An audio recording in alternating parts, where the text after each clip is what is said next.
we go.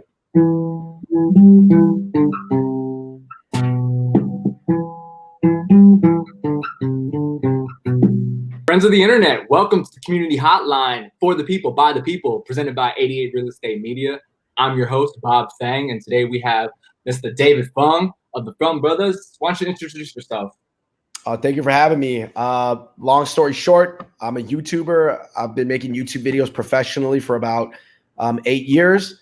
And we cover everything from serious topics to very silly topics to everything in between. And it's basically been all about the Asian American experience. I always say, you know what? I don't have all the answers, but I know a lot of the questions. Okay. What are some of the biggest questions that you have, you know? Well, I think the biggest questions, in my opinion, are probably like, if you take a look at the Asian American community, I think some people are okay with where it's at, you know, and some people are really unhappy with maybe not having a voice or not feeling civically engaged or feeling like other people take our opinions seriously on a more macro level. And some people don't mind that, you know, because they're able to work their job and kind of stay low and get their money. And I just think that right now, I would like to see, you know, an organization pop up that can kind of drive the discussion, at least, because right now it's literally just individuals. There's no internal infrastructure within the Asian American community to, you know, even set the goals, the upcoming goals, you know what I mean? Let alone execute projects, because there's no goal setting because you don't have a organization. So I think that the big question is, are we cool with the way things have been going? You know, we're a newer immigrant group to the West, the Western society, I guess. But how involved do we want to get, especially obviously with the whole situation that we're in? I think some people are like, yo, I wanted to just go back the way it was. But some people are like, you know what, this whole thing's got to shift now. Yeah, okay, I feel it. Where do you see the future of you know, the Asian community going then in terms of culture? I think it's going to be significantly up to the 20-year-olds.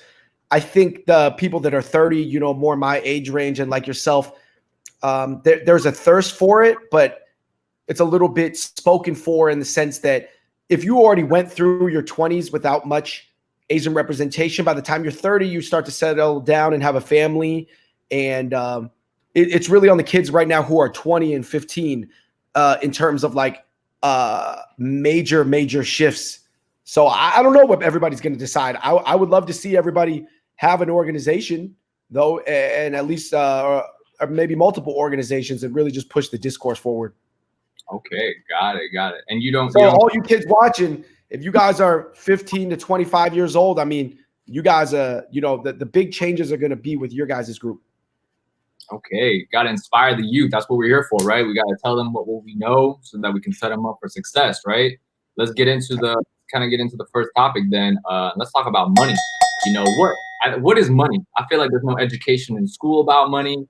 All our parents tell us at the end of the day is like, you got to make money, and that's it. And save money. They say make money and save money.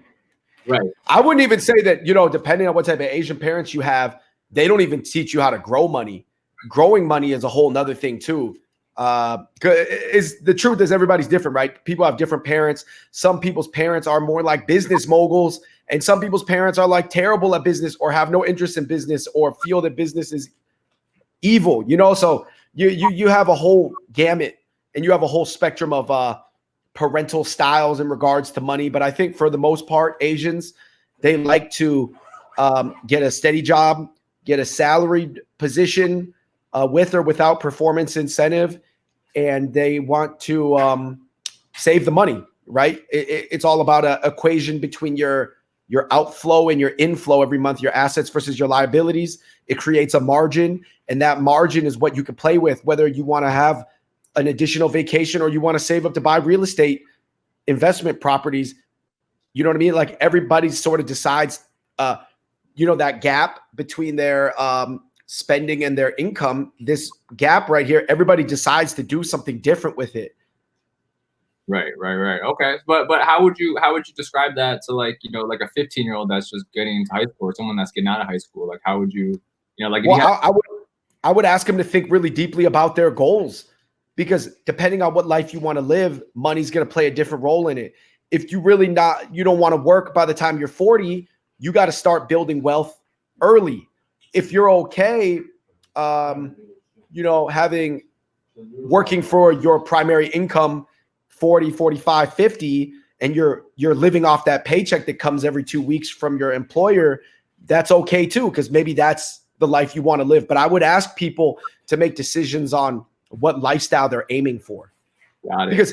Because you're depending on your goals, your money goals, and how much you're going to need to educate yourself about financial instruments is going to be completely different. Right. Okay. How has like your understanding of money changed, from when you were in high school to where you are right now? Well, I don't know about you, Fang, but like for me personally, my parents are more like scholars. They're more like academics.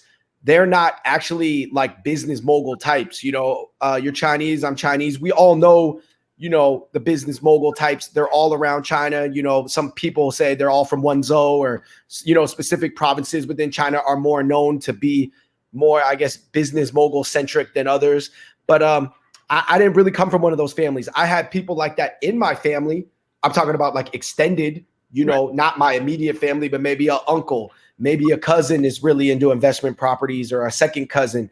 But myself, my parents were more like, get a good job, save, and then maybe get like get a safe investment, like a rental house, single family home, and then like rent it out, and then like see if you can get the equity. So I don't want to say I got no coaching on it, but I really wasn't like, I started meeting some people later in life where their parents are teaching them about currency exchange, like by the time they're like 15. Right. So you just really see a big range. So I gotta say, for me, I just knew that I wanted to have money and I wanted to save it. But to be honest, I didn't really have anybody teach me about owning like 10, 20, 30 properties, or, figuring out some investments or shorting the stock market. I learned, and I still don't know a lot about it, but I learned that stuff later in life. Okay. What would you say is do you have like a defining moment in your life where that changed for you? Not really. It's been more like gradual steps. But one thing I do know is that I have a lot of friends, in the community I grew up in, that don't have a lot of money, because I'm not from, I didn't go to private school or boarding school or anything. I went to pretty blue collar public schools my whole life. And I just know that everybody has different coaching, man. You get different coaching when you're young about your relationship with money. What does money mean? Is money alive? Is money dead? Is money mathematical? Is money a tool? And I would encourage people, if you can think about money as more mathematical and a tool, don't think of it as like an emotional thing. That is ultimately better. Okay. It's better to see money as more like a tool, but not emotional. Got it. Okay. Well, then you were talking about education earlier. So, what was your education like, growing up? You said you went to public schools, I went to public school, but my parents are both pretty highly educated academics. And, like I said, there's different type of academics, there's different people. Sometimes people tell you to get an advanced degree so you can make money and be prestigious. But for other people that are more, I guess, your pure scholastic types, they're just in love with the pursuit of knowledge in a very traditional sense. You know what I'm saying? So I would say my parents really love knowledge. They love, at one point my dad was trying to become a professor. And even though, to be honest, it depends on what school you go to. Being a professor could be a pretty good job, not a great job, but a decent job. And then, but ultimately he switched paths. But I think that, man, education is pretty important, man. It's pretty important to actually study really early in life. And depending on what you want to do, you got to have a mixed education. You got to go formal, but you have to learn informally too. But the important thing is that you're always open to absorbing the frameworks. Because a lot of people, they look at something like multivariable calculus, and even really, I think most people can see the applicability of multivariable algebra, because that's like very simple to understand the applicability in just a business deal, buy for one, sell for two, right? That's more easy to understand. But What is important to understand about the more advanced levels of mathematics is it's really just coaching your brain how to think.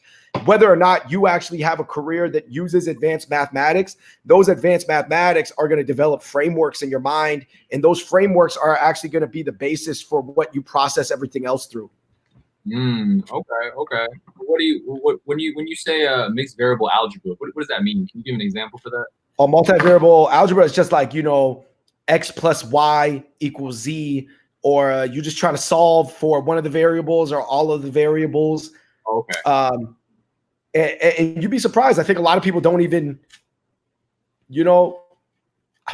I wouldn't be surprised if a lot of the people who aren't wearing masks right now are not that good at math, man.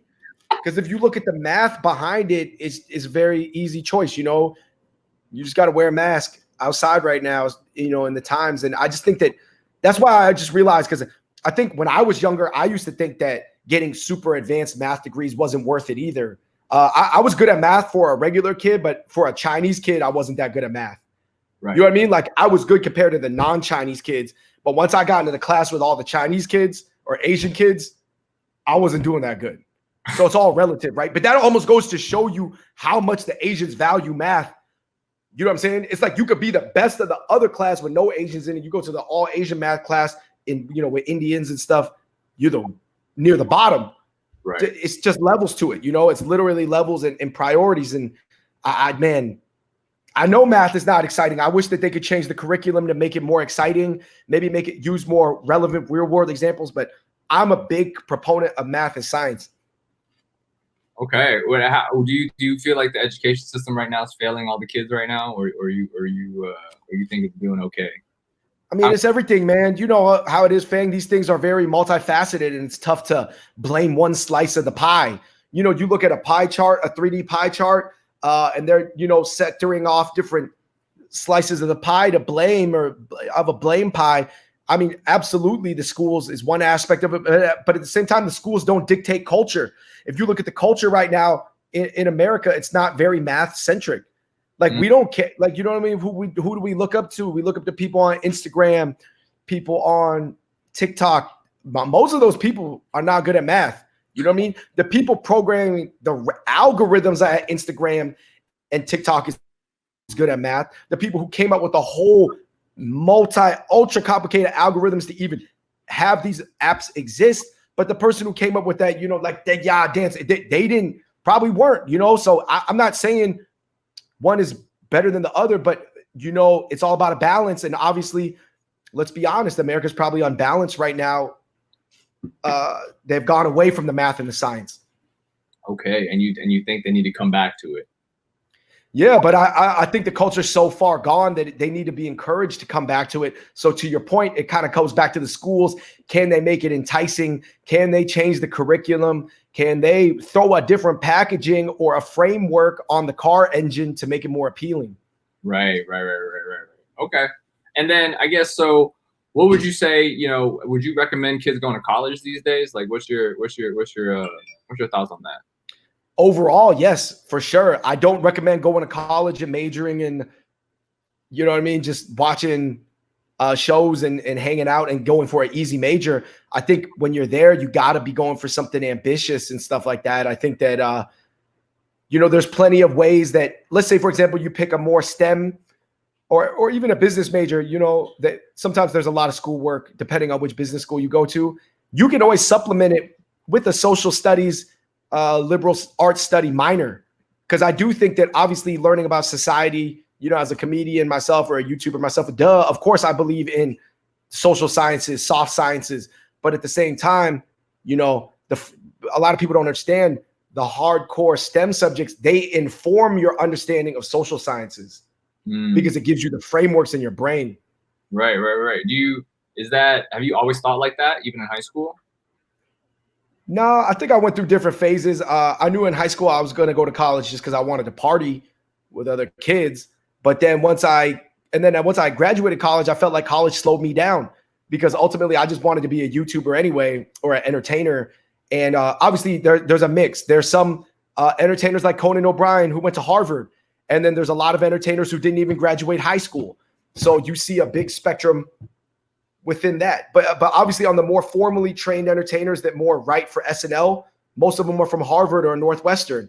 And then you got more like different types of comedy, you know what I mean? That a lot of people don't have formal educations, but so it's tough to say, you know, it's really case by case. One thing I don't like to do is give blanket statements because everybody's situation is so different. You know what I mean? Like some people, their parents are going to disown them if they don't go to college. And for some people, they're really better off avoiding that heavy debt. I know some people with $50,000, $70,000, $90,000 in loans, and they're not even, maybe they just kind of messed around in college. Right. Okay. What was your college experience like then? How, is there like a Yeah, I went to University of Washington in Seattle. It's generally considered probably the best public school in Washington State, but that doesn't mean much because Washington State, if you know about it, there's not a lot of population, so it's not like there's just that many schools. We only have arguably one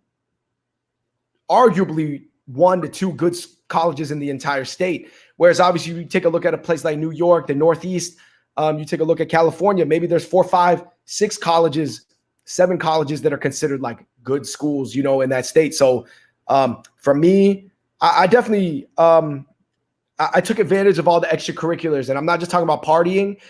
When I was in business school, we had this program set up where you could have the lunch with the former vice president of Starbucks, and you could ask him anything during lunch. And I was so surprised every time. There was a limited sign-up sheet. There was only like 25 spots, right? And every time I signed up for it, even though I wasn't a good student, right, there was always spots left on the sign-up sheet.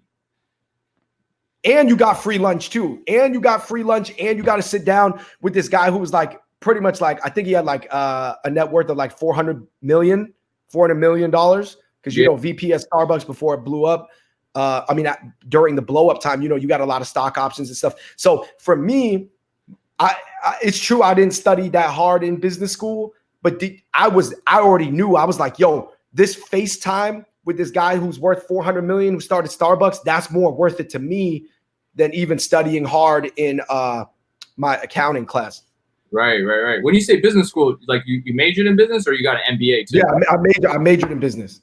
Okay. We have not every school has this system, but we have an undergrad B school that prepares people for you know, either they're going into the workforce or directly into their MBA. Okay. But I mean, obviously, I wasn't really trying to do the MBA route. You know, I was just like, you know, once I learned really about the corporate sector, a lot of people were becoming consultants. There was a big stock market crash in 08 or 09 around that time, you know, so I wasn't really I already knew I wasn't cut out for that life though, you know, where you gotta you know, I mean, I know you came from the corporate sector and you've sort of gone to be freelance and do your own creative thing, but for me, I guess I never even I did the internships, but I never even did entered the full on corporate workforce. Yeah, I mean, I think I wouldn't do it. I wouldn't recommend it. I'm a firm believer of like the immigrant life where, you know, if our parents came here as immigrants with like little to no money and they were able to succeed, like you should step up and like at least try it, you know, like I mean, but that's just me. But I mean, yeah. No, I know what you're saying. You're right. But it's like, it's tough because a lot of people, by the time they are 18, 19, 22, 23, and it's the time for them to really launch into their adult journey. I don't know if they're fully equipped with the thickness of skin, the toughness and the grit that you need. I think for the most part, I wouldn't recommend it to anybody who has grit and a really strong idea of what they want to do, and they already know what they want to do, doesn't really fully interface with the traditional system.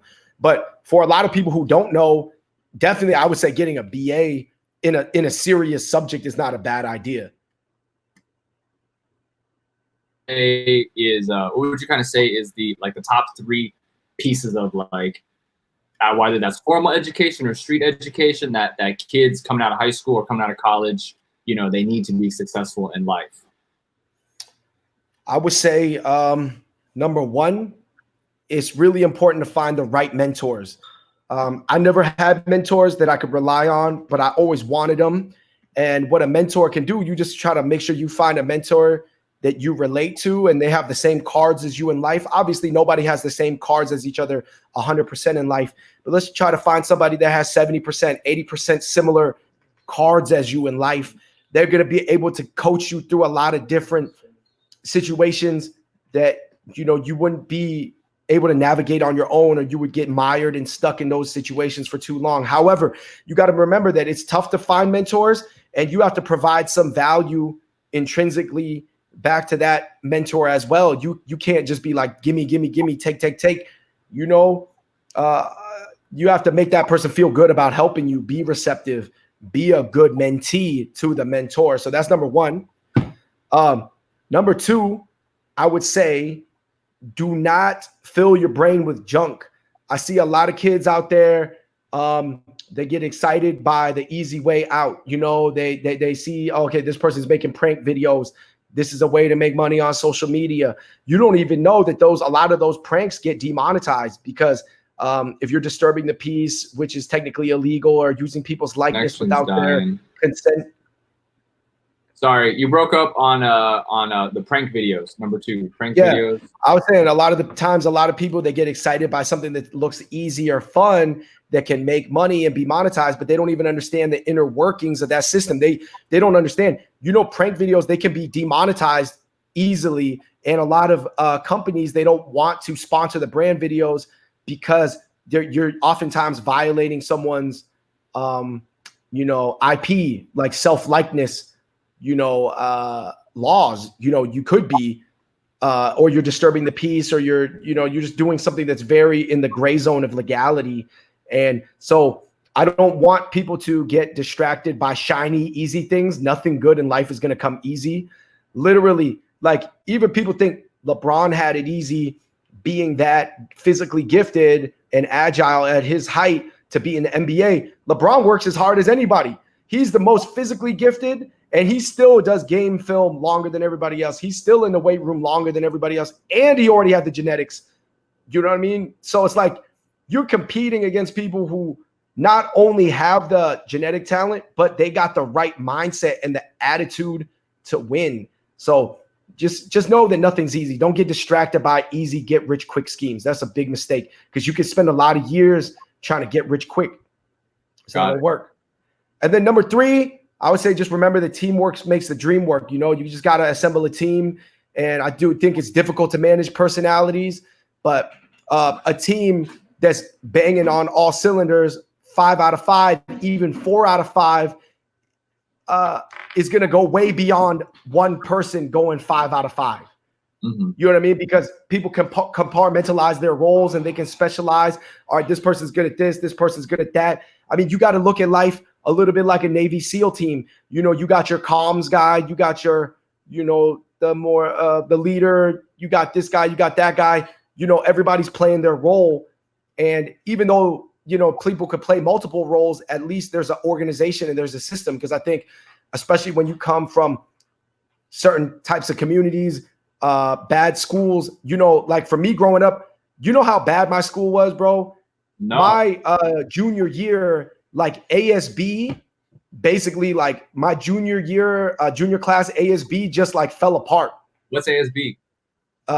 Association of the Student Body. Like basically it's like a little bit like the president of like the school? Of the class, you know, junior class, sophomore class, senior class has one. And then there's a general one that governs the whole student body. But I'm saying that for my year, this is how bad it was. Everybody just cared so little about it that the whole thing just dissolved in the middle of the school year. Like they just stopped having it. Like for my junior class. What? They just gave up? Like I mean, I'm not. That's like a maybe, you know, you guys can understand that. Let me just say this. That doesn't sound like that bad, but at certain schools, they would never allow that. You know what I'm saying? Kids are trying to stack their resume and do this and do that and go on to Ivy Leagues or private schools or whatever, get scholarships. Like you just can't have that's like if just like teachers just went away or something, you know, not as bad as that, but like it just dissolved because nobody cared, you know? So I think I realized when I got older and I try to enter entertainment industry and different things like that, there's these very complex systems that you have to have the IQ to understand it.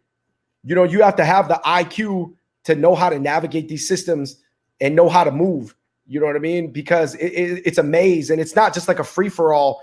A lot of people You know, I don't like it when people just play basketball and they play 3-on-3. Nobody even knows about spacing. Nobody knows where to be. Nobody's setting screens. Nobody knows where to go, even if they set a screen. And I just see a lot of people, even Asians, you know, they love to play basketball with their friends, but when they're playing, there's literally no structure. There's no game plan. There's no game IQ. There's no play action. And it's just like, guys, it could be fun to play that way. But if we really understand things that, you know, there's levels to this game. And if we want to operate and do things at the highest levels that are available, we're going to have to develop some IQ. So that's what I would say to people. Got it. And then kind of, you know, almost wrapping it up, you know, for entertainment wise, you know, where do you kind of see the culture, what is the current state of Asian culture, or what is, I don't even you know, I'm new to this whole thing. I don't really hang out with Asians like that. So from Sticky Rice, it was kind of like my first introduction to it. So yeah, just hearing it from you, who's, you know, in the culture, you know, like what's going on?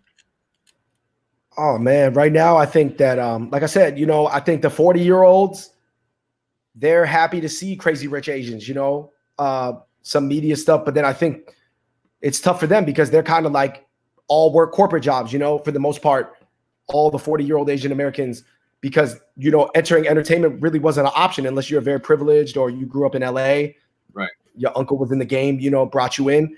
The 30-year-olds like myself and, you know, more our age range, I think we're the first generation that's starting to have non-traditional careers, you know, jobs our parents don't understand. You know, your mom doesn't know what a web, you know, like a Twitter, managing a Twitter account means for somebody. You know, you just say, oh, I work in marketing, I work in sales or whatever, you know. So I think you start to see people have non-traditional careers or their own small businesses. That's always sort of existed within the Asian enclaves, you know, small businesses run by Asians. But then I think if you look at your 20-year-olds, 15-year-olds, they're the ones that I want to give the advice to, because those are the people hopefully watching. And it's like, man, I know a lot of you guys love the memes and you guys love the TikToks and all the stuff, but you got to figure out how to make it a viable career path.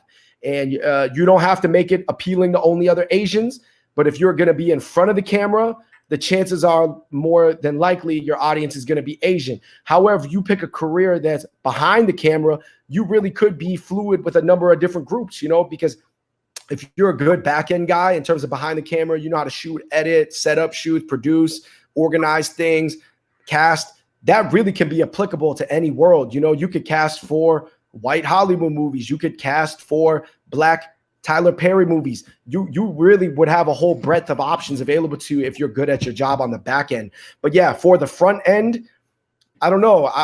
It's difficult to see a time right now where I hope we get to the point where, you know, Asian products aren't looked at as only for Asians and a few open-minded non-Asians, and that we could, you know, have a stories that are more universal to everybody. But I think it's a process. I never want to jump the gun or speak too soon, you know. Got it. Get on that bicycle, kids. Get on that bicycle. Thank you, guys.